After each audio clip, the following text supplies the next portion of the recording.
We've all heard stories about mortals who angered the gods. Icarus flew too close to the sun. Arachne boasted she could weave better than a goddess. Their punishments were legendary. But what happens when a mortal doesn't just challenge a god, but tries to replace one? This isn't just a story of pride. This is a story of cosmic identity theft.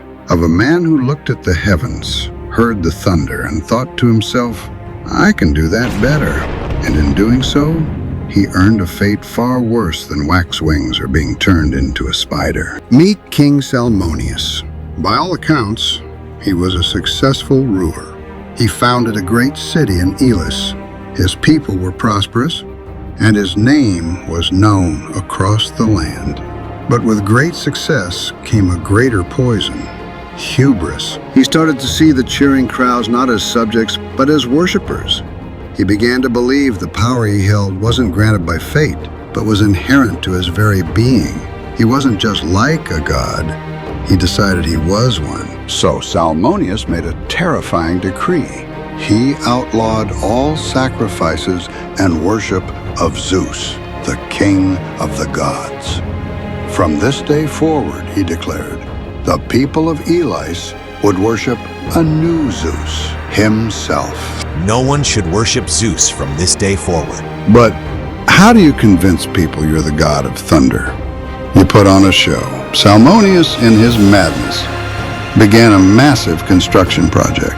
Not a temple, not a palace, but a thunder machine. He had a huge bridge built of solid bronze that stretched across his city. His royal chariot was fitted with 4 of his finest horses. And then the performance began.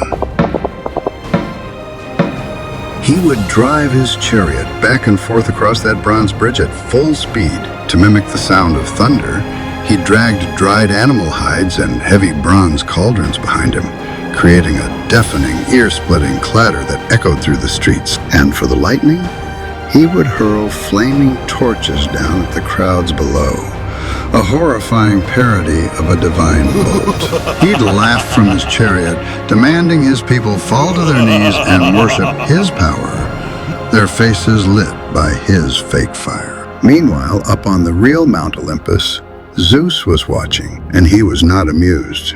He did not laugh at the pathetic imitation. He didn't see a fool playing dress-up. He saw the ultimate act of blasphemy, a mortal mocking the very fabric of divine order and terrorizing his people in the process. This is an act of blasphemy. I won't forgive you, Salmonius. Salmonius created his thunder with friction and fire. Zeus began to gather his with silent, cold fury. The sky above Elis, which had been clear, began to darken, not with gentle rain clouds, but with the roiling purple-black clouds of a divine storm. This was not for show.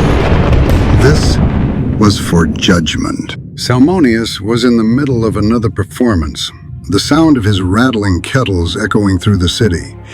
He never even heard the real thunder. There was no grand speech from the heavens. Zeus simply lifted a hand and hurled a single, real thunderbolt. But the punishment wasn't over. The divine fire from that single bolt leaped from the bridge to the buildings, and in an instant the entire city of Salmonius was consumed by an unstoppable firestorm. Everything he had built, everyone who had followed him, wiped from the face of the earth. When the smoke cleared, there was nothing left. No city, no king, not even ruins. Just a barren scar on the landscape. The story of Salmonius is a brutal and rarely told chapter in Greek myth.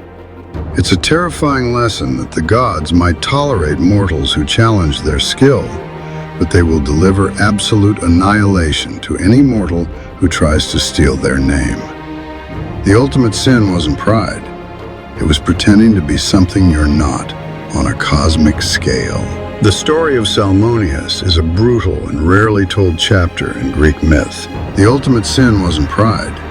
It was pretending to be something you're not on a cosmic scale.